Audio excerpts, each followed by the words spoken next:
Hello friends, welcome to Triction channel. Today we are going to study arithmetic operators in C programming. In the previous video we have already seen comma and condition operators. So in the operators there is a comma and condition operator, arithmetic operators, relation operators, logical operators and bitwise operator. So we will be see one by one. So in this video we are going to study only arithmetic operators. So first understand what is the arithmetic operators. So arithmetic operators means it is used to perform some mathematical functions. So that is called as the arithmetic operators. So first understand arithmetic operators. It is used to perform mathematical calculations like addition, subtraction, multiplication, division and modulus in C programming. So there are two types of arithmetic operators. The first one is binary operator. The second one is unary operators. The binary operator means the arithmetic operators is used for numerical calculations between the two constant values.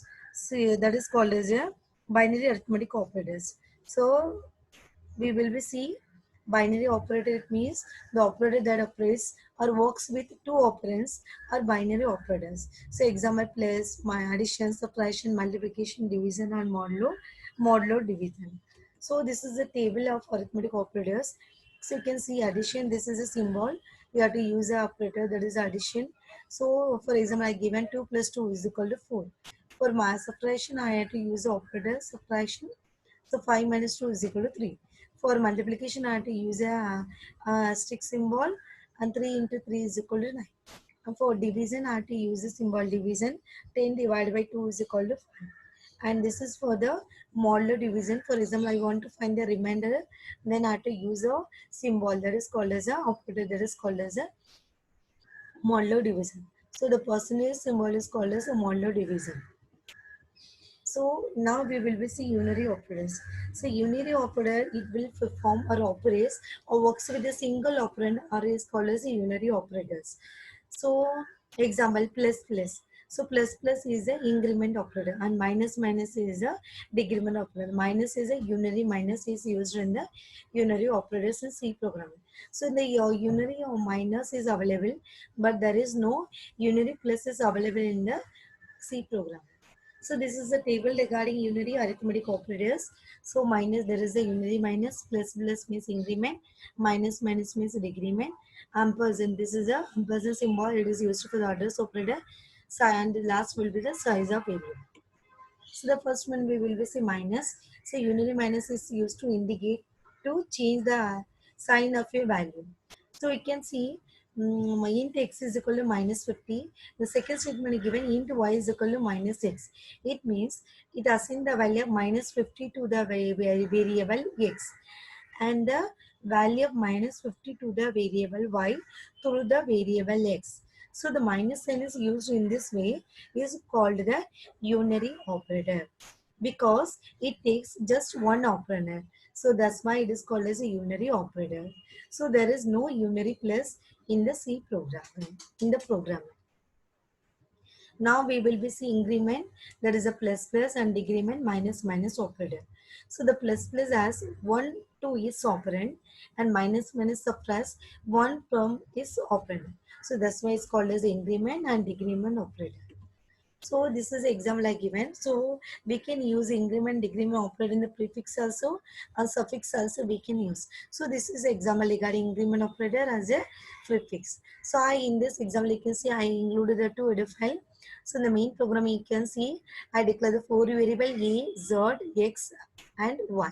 So this is the four integer variable. So I given the value to the x and y. Though the x value is 10, the y value is 20. So you can see in this statement z is equal to x into plus plus 1. So the value of x is equal to 10 and you can see plus plus 1. So I in this example I given prefix to the variable 1. So the value of y is equal to 20. Now it is prefix using in the y variable. So what is now the value will be incremented. So the y value will be incremented. So it will be incremented by 1. So 20 plus 1 it will be 21. So the value of z is equal to x, the x value is 10 into the value is incremented. So it will be 21. So new variable of z is equal to 210. So now you can see the next statement: a is equal to x into y. The value of x is equal to 10. The value is already incremented, so it will be 21. So x into y. So the value of x is equal to 10. The y value is 21. So the value of e is equal to 210. So in this place we have used prefix in the variable y. Now we will be seeing increment operator as a suffix. So you can see I am in the same, in this example I given the 4 variable. So I given the value of the variable, that is x is equal to 10 and the y is equal to 20.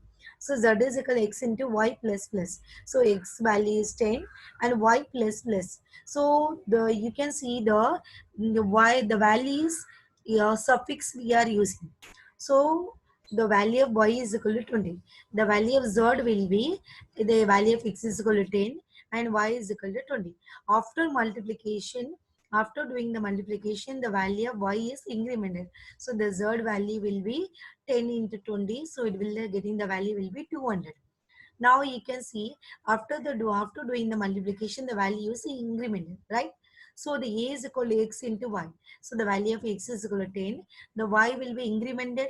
So the value of y is equal to incremented. So the value of y is equal to 20. So it will be incremented by 1. So 21. So 6 into 21. So 10 into 21, the value of a is equal to 210. So in this way, in this example, we seen suffix in the increment operator. So now we will be see size of operator. Size of operator means it gives a bytes occupied by a variable. So in the size of a variable, it means, for example, it will be depending upon the data type. For example, the number of bytes occupied varies from variable to variable depending upon its data type. For the integer data type, the size of bytes will be 2 bytes. For the float variable, the data type, the float data type, the size of bytes will be 4. So the ampersand operator prints the address of the variable in the memory. So now we will be see the example. So in this example, you can see I'm declaring the two variable. The int x is equal to 2. The value of int is the integer data type. The value is 2 I given. And float is the data type. And the variable name is y is equal to 2. So you can see the first printf, size of x. So percentage d bytes. So size of x. So I already told you it will be depending on the data type. So here you can see the size of x. So x is a integer data type. So the size of bytes will be 2 bytes. The second printf you can see it is a float data type. The size of bytes will be 4. So it will be varies from data. It will be varies from variable to variable. So now you can see the last printf address of x. So you can see ampersand x. So to find the address of the variable, so you have to use a symbol that is will be ampersand operator. So you can see in the ampersand x. So it means address of x will be 4066 and the y will be 25096. So in this way we can find out the size of the bytes of the variable and address of the variable. So in this video we have seen arithmetic operators in C programming. So after seeing my video, please like and subscribe my channel. Thank you.